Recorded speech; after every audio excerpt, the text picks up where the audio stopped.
রাসূলুল্লাহ সাল্লাল্লাহু আলাইহি সাল্লাম নিজেই জান্নাতের গ্যারান্টি নিচ্ছেন যদি আপনি এই দুইটি অঙ্গের হেফাজত করতে পারেন। সহিহ বুখারীর বর্ণনায় এসেছে, রাসূলুল্লাহ সাল্লাল্লাহু আলাইহি সাল্লাম ইরশাদ করেছেন, যে ব্যক্তি তার দুই চোয়ালের মাঝের অংশ অর্থাৎ জিহ্বা এবং দুই রানের মাঝের অংশ অর্থাৎ লজ্জাস্থানের হেফাজতের দায়িত্ব নিবে, আমি তার জন্য জান্নাতের জিম্মাদার হব। সুবহানাল্লাহি ওয়া বিহামদিহি।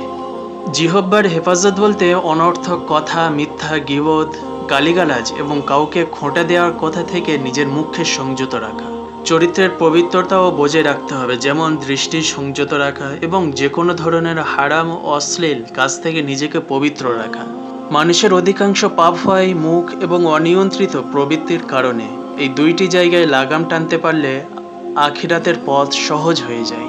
তাই আজ থেকেই নিয়ত করুন, কথা বলার আগে 2 সেকেন্ড ভেবে বলবেন এবং সোশ্যাল মিডিয়ায় কোনো অশালীন জিনিস চোখে পড়লে সাথে সাথে এড়িয়ে যাবেন। ভিডিওটি শেয়ার করে আপনার পরিচিত মানুষদেরও এই গুরুত্বপূর্ণ হাদিসটি স্মরণ করিয়ে দিন এবং এমন নিয়মিত হাদিস পেতে এবং দিনের জ্ঞান পেতে চ্যানেলটি সাবস্ক্রাইব করতে ভুলবেন না।